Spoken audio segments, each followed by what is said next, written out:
ஸ்ரீமத் பாகவத சாரம் பிரம்ம சம்ஸ்பர்ஷம் என்னும் உரையுடன் கூடியது. உரையாசிரியர் அண்ணா. பதிபகம் ஸ்ரீ ராமகிருஷ்ண மடம். ஸ்கந்தம் 11.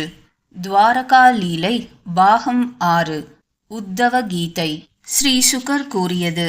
பிறகு பிரம்மா புத்திரர்களாலும் தேவர்களாலும் பிரஜாபதிகளாலும் சூழப்பெற்று துவாரகை வந்தார். நடந்ததற்கும் நடக்கப் போவதற்கும் பிரபுவாகிய மகேஷரும் பூத கணங்கள் சூழ அங்கு வந்தார். மகிமை பொருந்திய இந்திரன் மருத்துக்களுடன் வந்தான்.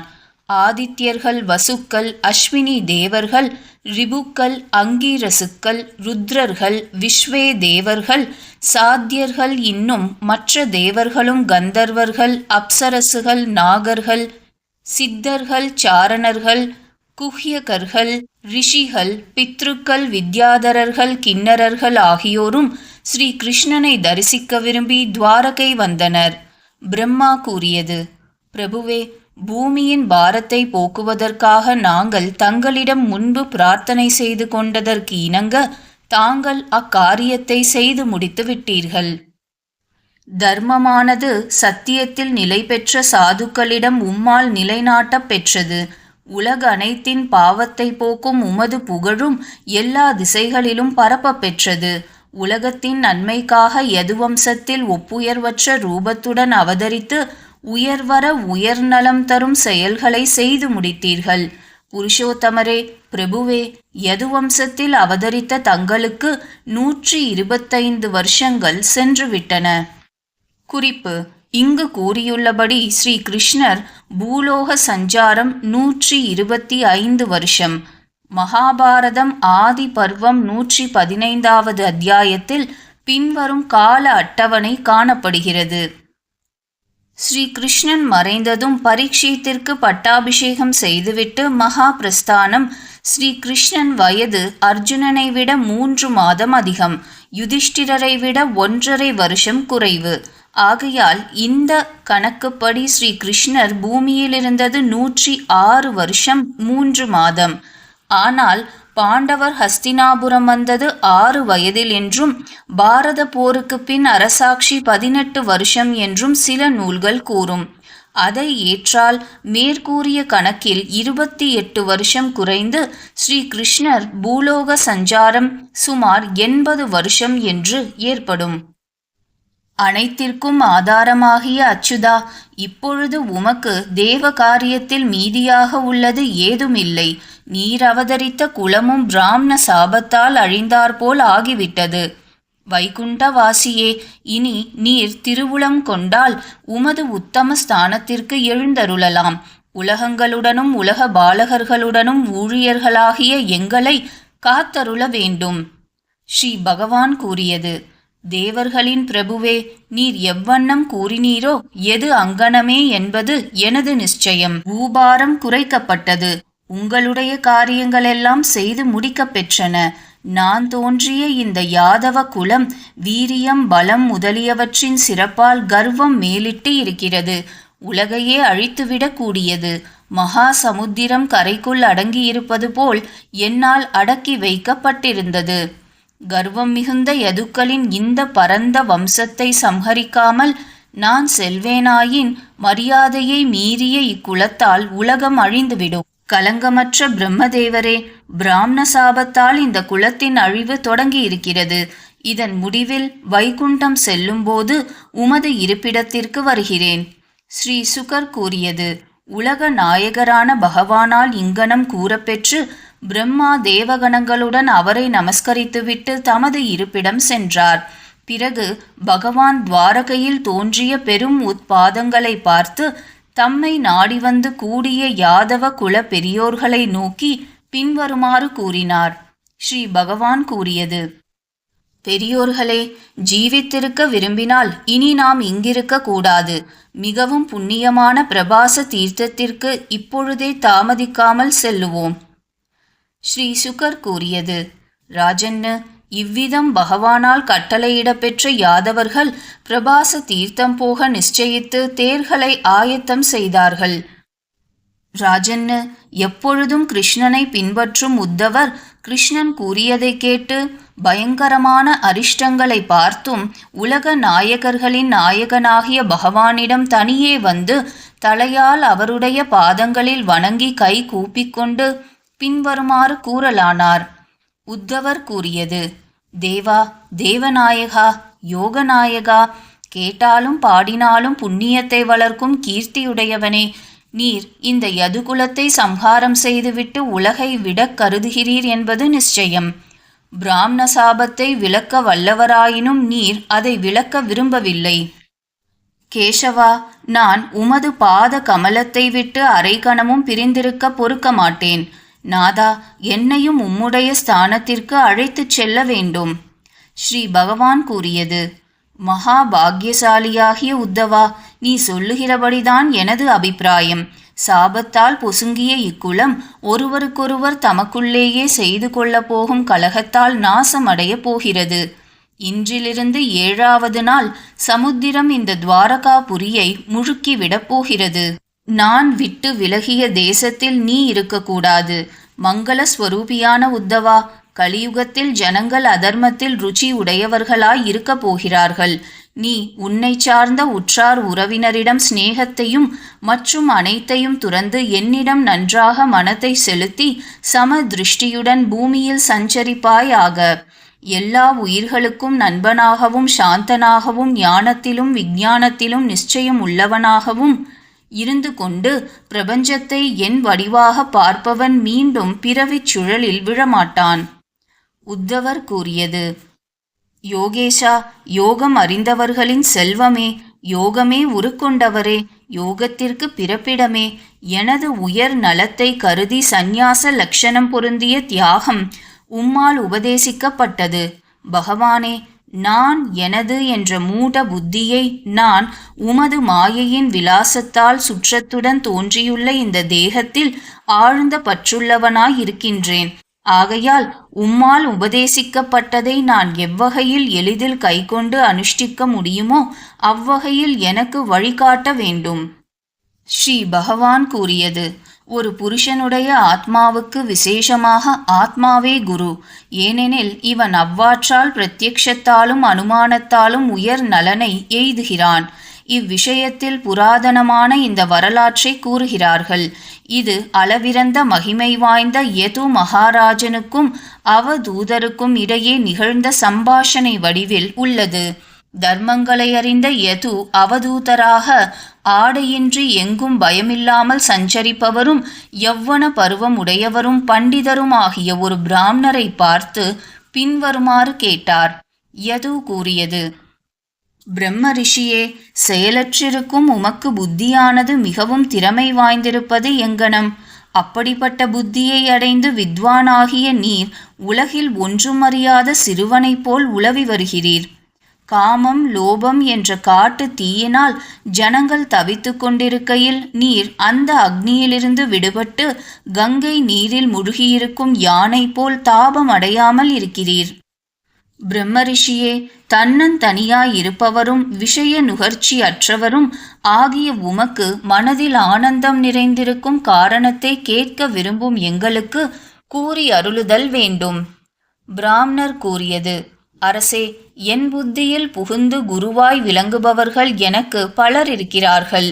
அவர்களிடமிருந்து போதனையை ஏற்றுக்கொண்டு நான் முக்தனாக சஞ்சரிக்கின்றேன். அவர்களை பற்றி கூறுகிறேன், கேளும்.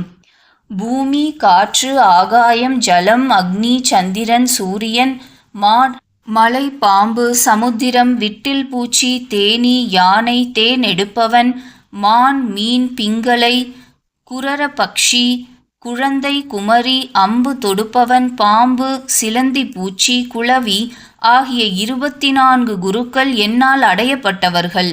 அரசே, இக்குருக்களின் இயற்கை செயல்களை கொண்டு எனக்கு நான் பாடம் கற்பித்து கொண்டேன். பூமியிடமிருந்து நான் கற்றுக்கொண்ட விரதமாவது, தெய்வ வசத்தால் இயங்கும் பஞ்சபூதங்களால் பீடிக்கப்படினும் பூமி தன் வழியினின்று தவறாதவாறு வழி தவறாமல் இருக்க வேண்டும் என்பதே. பூமி முதல் குரு. மேலும் பூமியை சார்ந்த மலை பிறருக்கு பயன்படுவதையே எல்லாவற்றாலும் நோக்கமாக உடையது. பிறருக்கு பயன்படுவதொன்றை கருதியே உண்டாகியது. மாந்தர் வெட்டினாலும் குளிர் நிழலை தந்து ஒவ்வொரு பகுதியாலும் பிறர்க்கு உதவும் மரங்களை சீடர்களாக உடையது. அப்படிப்பட்ட பூமியின் பகுதியாகிய மலையினின்று சாதுவாகிய புருஷன் தான் பிறர்க்கு உரியாளன் என்பதை கற்றுக்கொள்ள வேண்டும். காற்றை போல் பலவகைப்பட்ட விஷயங்களில் புகுந்து பழகினாலும் யோகியானவன் அவற்றின் குண தோஷங்களால் கரைபடாத மனத்தினனாய் எல்லாவிடத்திலும் பற்றற்று இருக்க வேண்டும். காற்று இரண்டாவது குரு. ஸ்தாவர ஜங்கமங்கள் அனைத்துள்ளும் மறைந்தும் பிளவு படாமலும் பற்றில்லாமலும் எங்கும் வியாபித்தும் இருப்பதால் எங்கும் நிறைந்த ஆத்மாவிற்கு ஆகாயத்துடன் ஒற்றுமை இருப்பதை முனிவன் பிரம்மஸ்வரூப பாவனையால் சமன்வயமாக பார்க்க வேண்டும். ஆகாயம் மூன்றாவது குரு. பரிசுத்தமான ஜலத்தை போல் முனிவன் நிர்மலனாகவும் இயற்கையாகவே ஈரமான நெஞ்சுடையவனாகவும் மனிதரிடம் இனிமை பொருந்தியவனாகவும் தன்னை சார்ந்தவரை பார்த்தாலும் தொட்டாலும் அவருடன் பேசினாலும் பரிசுத்தம் செய்பவனாகவும் இருக்க வேண்டும். தீர்த்தம் நாலாவது குரு. அக்னியைப் போல் ஒளி பொருந்தியவனாகவும் தவத்தால் பிரகாசிப்பவனாகவும் கலக்கம் அடையாதவனாகவும் வயிற்றையே பாத்திரமாய் உடையவனாகவும் அழுக்கால் பற்றப்படாதவனாகவும் யோகியானவன் இருக்க வேண்டும். அக்னி ஐந்தாவது குரு. பிரபுவாகிய பகவானும் தனது மாயையால் தோற்றுவிக்கப்பட்ட சதசத் ரூபமான இந்த பிரபஞ்சத்தில் கட்டையில் அக்னியைப் போல் பிரவேசித்து அதே வடிவாய் காணப்படுகிறார் என்று உணர வேண்டும். பிறப்பு முதல் சுடுகாடு வரை உள்ள மாறுதல்கள் தேகத்திற்கே ஒழிய ஆத்மாவிற்கு இல்லை என்பதை அறிதற்கரிய காலப்போக்கில் சந்திரனுடைய கலைகளுக்கு மாறுதல்களேயன்றி சந்திரனுக்கு இல்லை என்பதால் உணர வேண்டும். சந்திரன் ஆறாவது குரு. சூரியன் கிரணங்களால் நீரை கவர்வது போலவும் உரிய காலத்தில் விடுவது போலவும் அதில் பற்றற்று இருப்பது போலவும் யோகியானவன் இந்திரியங்களால் விஷயங்களை கிரகிக்கின்றான், உரிய காலத்தில் விடுகிறான், அவற்றில் பற்று கொள்வது இல்லை. சூரியன் ஏழாவது குரு. சூரியன் நீரினுள் இருப்பதாக காணப்படுவது போல் தடித்த புத்தியுடையவர்களால் தன்னிலையிலுள்ள ஆத்மா உபாதிகளின் வேற்றுமையால் அவ்வவற்றினுள் புகுந்து நிற்பதாய் கருதப்படுகிறது. எவருடனும் எப்பொழுதும் மிதமிஞ்சிய பிரீத்தியையும் பற்றுதலையும் ஒருவன் செய்யக்கூடாது. செய்தால் மாடப்புறாவை போல் மதிகலங்கி மிகுந்த தாபத்தை அடைவான். ஒரு மாடப்புறா தன் பேடையுடன் ஒரு மரத்தில் கூடு கட்டி கொண்டு வசித்து வந்தது. அவ்விரு பறவைகளும் அன்பினால் கட்டுண்ட சயனம், ஆசனம், சஞ்சாரம், ஸ்தானம், வார்த்தை, விளையாட்டு முதலியவைகளில் இணை பிரியாமல் இன்புற்று இருந்தன. நாளடைவில் பல குஞ்சுகள் பிறந்ததில் குடும்ப சுகம் வளர்ந்தது. ஒரு சமயம் ஒரு வேடன் வலை வீசி குஞ்சுகளை பிடிக்கவே தாய் பறவையும் நினைவிழந்து வலையில் விழுந்தது. ஆண்புறா மிகுந்த துக்கத்துடன் கதறிற்று. மனைவியையும் மக்களையும் பறிகொடுத்த பின் தனியே வாழ விரும்பாமல் தானும் வலையில் விழுந்தது. வேடன் அவைகளையெல்லாம் கொண்டு சென்றான். குடும்பியான மனிதனுடைய வாழ்க்கையும் இந்த மாட புறாவின் வாழ்க்கையைப் போலத்தான் இருக்கின்றது. இவ்விதம் குடும்பியானவன் பறவையைப் போல் அமைதியற்ற மனதுடன் சுக துக்கம் முதலிய இரட்டைகளில் ஈடுபட்டு தன் உண்மை நிலையை உணராது குடும்பத்தை போஷித்து பரிவாரத்துடன் அழிவுறுகிறான். மாடப்புறா எட்டாவது குரு. முக்தியின் வாயிற்படி திறந்து வைத்தது போன்ற மானிட உலகில் பிறந்தும் எவன் பறவையைப் போல் வீடுகளில் பற்று மிகுந்தவனாய் வாழ்கின்றானோ அவனை உயர் பதவியிலிருந்து நழுவியவனாக பெரியோர் கருதுகின்றனர். உணவானது நல்ல சுவை உள்ளதாயினும் சுவை அற்றதாயினும் நிறைவாயினும் குறைவாயினும் தற்செயலாக கிடைத்ததை மலைப்பாம்பை போல் செயலற்றவனாய் இருந்து கொண்டு புஜிக்க வேண்டும். மலைப்பாம்பு ஒன்பதாவது குரு. முனிவன் அசைவற்ற ஜலமுடைய சமுத்திரத்தைப் போல் தெளிந்தவனாகவும் கம்பீரனாகவும் ஆழம் காண முடியாதவனாகவும் அதிக்கிரமிக்க இயலாதவனாகவும் கரை காண முடியாதவனாகவும் கலக்க முடியாதவனாகவும் இருக்க வேண்டும். சமுத்திரம் நதிகளால் ஏற்றத்தாழ்வு அடையாதவாறு விஷ்ணுவை முக்கிய கதியாக கொண்ட முனிவன் ஆசைகளின் பூர்த்தியால் சந்தோஷத்தால் பொங்கவும் கூடாது, குறைவால் வறட்சி அடையவும் கூடாது. சமுத்திரம் பத்தாவது குரு. தீயில் விழும் விட்டிற் பூச்சி போல் இந்திரிய ஜெயமில்லாதவன் தேவ மாயையின் வடிவான ஸ்திரீயை பார்த்து அவளுடைய சேஷ்டைகளால் வஞ்சிக்கப் பெற்று மிகுந்த இருளில் விழுகிறான். விட்டிற்பூச்சி 11வது குரு. தேனை சேகரிக்கும் தேனீயைப் போல் கிரகஸ்தர்களை இம்சியாமல் முனிவன் நடந்து கொள்ள வேண்டும். தேகம் நிலை பெறுவதற்கு அவசியமான அளவு மட்டும் சிறிது சிறிதாக ஆகாரத்தை ஏற்க வேண்டும். புஷ்பங்களினின்று தேனை சேகரிப்பது போல் புத்திசாலியாகிய மனிதன் சிறிதும் பெரிதுமான சாஸ்திரங்கள் எல்லாவற்றிலும் இருந்து சாரத்தை கிரகிக்க வேண்டும். இரவுக்காகவென்றும் நாளைக்காகவென்றும் பிக்ஷை எடுத்ததை சேர்த்து வைக்க கூடாது.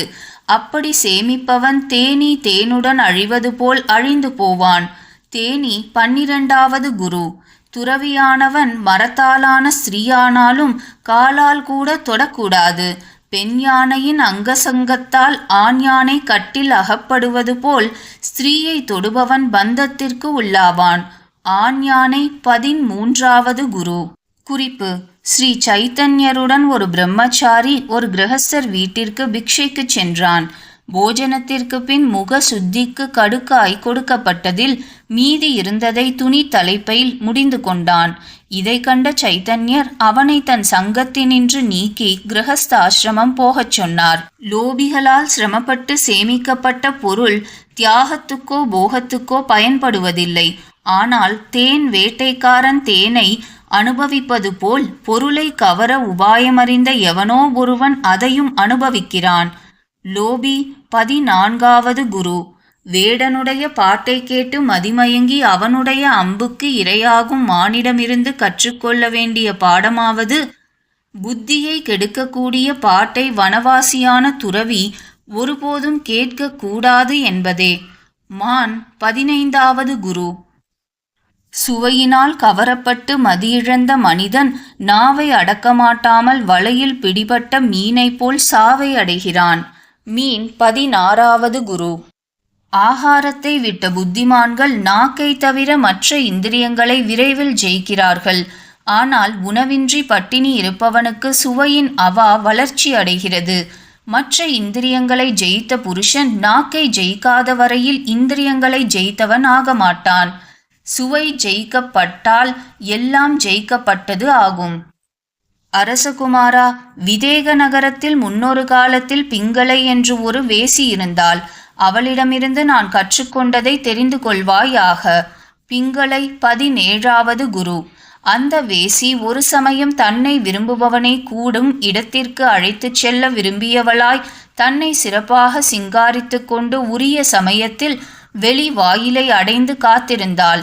அவ்வழி வந்தவர்களெல்லாம் சென்றுவிடவே வேசித்தனத்தால் பிழைக்கும் அவள், நிறைய பொருள் கொடுக்கும் எவனாவது ஒரு பணக்காரன் என்னை நாடி வருவான் என்ற துராசையால் நித்திரையின்றி வாயிற்படியிலிருந்து வெளிவருவதும் உள்ளே போவதுமாக பாதி ராத்திரி வரை இருந்தாள். பொருளாசையால் முகம் வாடியவளும் மனம் கலங்கியவளுமான அவளுக்கு அக்கவலையின் பயனாக இன்பத்தை அளிக்கக்கூடிய சிறந்த வைராக்கியம் உண்டாயிற்று. பிங்களை கூறியது, அறிவில்லாத நான் சமீபத்தில் இருப்பவரும் கூடி குழாபுபவரும் இன்பம் அளிப்பவரும் செல்வம் அளிப்பவரும் அழிவற்றவருமான இவரை, இறைவனை விட்டு விரும்பியதை கொடுக்க முடியாதவனும் துன்பத்தையும் பயத்தையும் கவலையையும் மயக்கத்தையுமே கொடுப்பவனுமான அல்பமான புருஷனை நாடுகிறேன். விதேகர்களுடைய இந்த நகரத்தில் நான் ஒருத்தியே மூட புத்தியுள்ளவள். ஏனென்றால் அசத்தாகிய நான் தன்னையே கொடுக்கும் அச்சுதனை விட்டு வேறு கணவனை விரும்பினேனே. பகவானாகிய விஷ்ணு ஏதோ ஒரு நற்செயலால் என்னிடம் பிரீத்தி அடைந்திருக்கிறார் என்பது நிச்சயம். துராசை கொண்ட என்னிடம் இன்பமளிக்கும் இந்த வைராக்கியம் உண்டாயிற்றல்லவா? சம்சாரமாகிய கிணற்றில் விழுந்து விஷயங்களால் விவேகம் இழந்து காலமாகிய சர்ப்பத்தால் விழுங்கப்படும் ஜீவனை ரட்சிப்பதற்கு பகவானை விட எவன் திறமை உடையவனாவான்? மதிமயக்கம் நீங்கி எப்பொழுது ஒருவன் இந்த உலகம் கால சர்ப்பத்தால் விழுங்கப்படுகிறதென்று காண்கின்றானோ அப்பொழுது அவன் தனக்குத்தானே ரட்சகன் ஆகின்றான். பிராமணன் கூறியது, ஆசையாவது அளவற்ற துன்பம், ஆசையின்மை அளவற்ற இன்பம். கள்ள காதலனிடம் ஆசையை சேதித்து பிங்களை எங்கனம் சுகமாக தூங்கினாலோ அங்கனம் ஒருவன் ஆசை தலையினின்று விடுபட்டு இன்புறுதல் வேண்டும். மானிடர்களுக்கு எதெது மிகவும் பிரியமானதோ அததை தேடி அடைவது துன்பத்தின் பொருட்டாகிறது.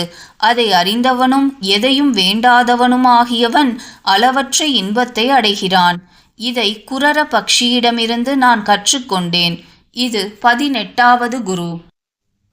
மாமிச துண்டை கொத்தி சென்ற ஒரு குரர பக்ஷி மாம்சம் கிடைக்கப்பெறாத மற்ற வலிமை மிக்க பக்ஷிகள் துன்புறுத்தின. அது அந்த மாம்சத்தை கீழே போட்டுவிட்டு பின் சுகமடைந்தது.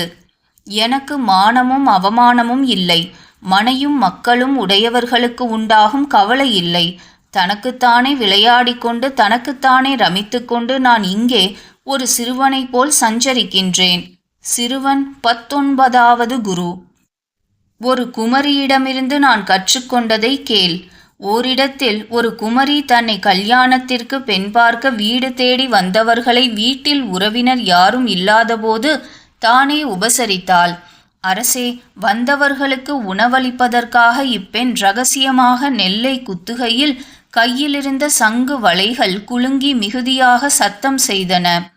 சிறந்த புத்திசாலியான அப்பெண் அச்சத்தத்தை இழிவென கருதி வெட்கமடைந்து வளைகளை ஒவ்வொன்றாக கழற்றினாள். கைகளில் 2 வளைகளை மட்டும் நிறுத்தி கொண்டாள். மறுபடியும் நெல் குத்தும்போது அவ்விரு வளைகளினின்றும் சத்தம் உண்டாயிற்று.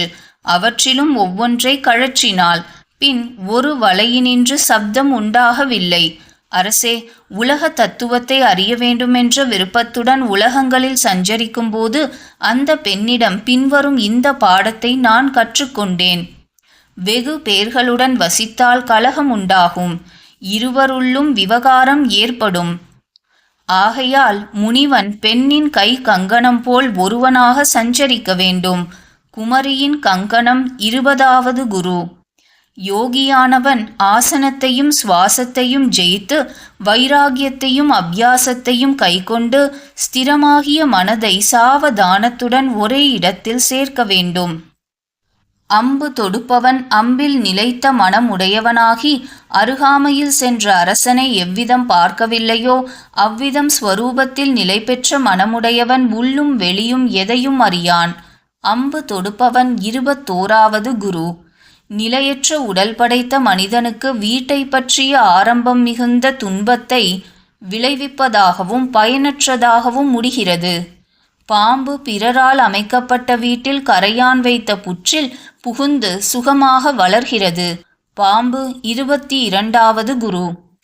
குறிப்பு: சித்தம் அழகியோனே, உபனிஷத்திலுள்ள மகா அஸ்திரமாகிய ஓங்கார வில்லை எடுத்து உபாசனையால் கூர்மை பெற்ற உன் ஜீவனையே அதில் அம்பாக தொடுத்து பிரம்ம பாவனை நிறைந்த சித்தத்தால் அதை இழுத்து அந்த அக்ஷர பிரம்மமாகிய லட்சியத்தை நோக்கி அம்பு போல் பாய்ந்து அதனுள் ஊடுருவிச் செல்வாய். பிரணவமே வில், ஆத்மாவே அம்பு, பிரம்மமே அதன் குறி. கவனக்குறைவின்றி குறி எய்யப்பட வேண்டும். அம்பை போல் அதன்பின் லட்சியத்துடன் ஒன்றுபட்ட நிலை ஏற்படும். சிலந்தி பூச்சியானது தன் மார்பிலிருந்து உண்டாகும் நூலை வாயினால் விஸ்தாரப்படுத்தி அத்துடன் விளையாடி மறுபடி அதை விழுங்குகிறது. அவ்வாறேதான் மகேஸ்வரனும் லீலை புரிகிறார். சிலந்தி பூச்சி 23வது குரு. உடல் படைத்தவன் சிநேகத்தாலோ பயத்தாலோ துவேஷத்தாலோ ஏகாகிர புத்தியால் மனதை எந்தெந்த பொருளில் தாரணை செய்கின்றானோ அந்தந்த பொருளின் வடிவை அடைகிறான்.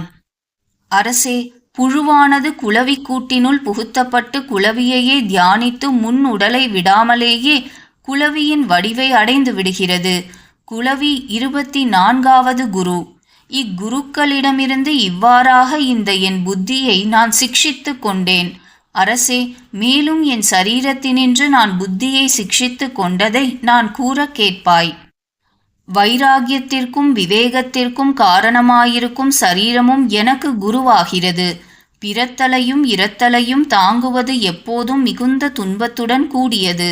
இதனால் வைராகியம் ஏற்படுகிறது. இதனால் தத்துவங்களை விசாரிக்கிறேன். அப்பொழுது விவேகம் ஏற்படுகிறது. என்றாலும் இவ்வுடல் பிறரை சார்ந்ததென்று நிச்சய புத்தி அடைந்தவனாய் அதில் பற்றில்லாதவனாய் சஞ்சரிக்கின்றேன். இவ்விதம் வைராகியமடைந்து அறிவாகிய விளக்கை உடையவனாய் பற்றற்று அகங்காரம் நீங்கி ஆத்மஸ்வரூபத்தில் நிலை பெற்று இந்த பூமியில் சஞ்சரிக்கின்றேன். ஒரே குருவிடமிருந்து பரிபூர்ணமான ஞானம் ஏற்படாமற் போகலாம். இரண்டற்ற ஒரே பிரம்மம்தான் ரிஷிகளால் பலவிதமாக உபதேசிக்கப்படுகிறது. ஏகம் சத் விப்ரா பகுதா வதந்தி. உண்மை ஒன்றே, அதை அறிஞர்கள் பலவிதமாய் பேசுகின்றனர். இது ரிக் வேதத்தின் வாக்கு. ஸ்ரீ பகவான் கூறியது, எங்களுடைய மூதாதையருக்கும் முன்னோரான யது மகாராஜன் அவதூதருடைய சொல்லை கேட்டு எல்லா பற்றுகளினின்றும் விடுபட்டு சம சித்தம் உடையவர் ஆயினர். இங்கனம் ஸ்ரீமத் பாகவத மகாபுராணத்தில் 11வது ஸ்கந்தத்தில் அவதூத யது சம்வாதம் என்ற 9வது அத்தியாயம் முற்றும்.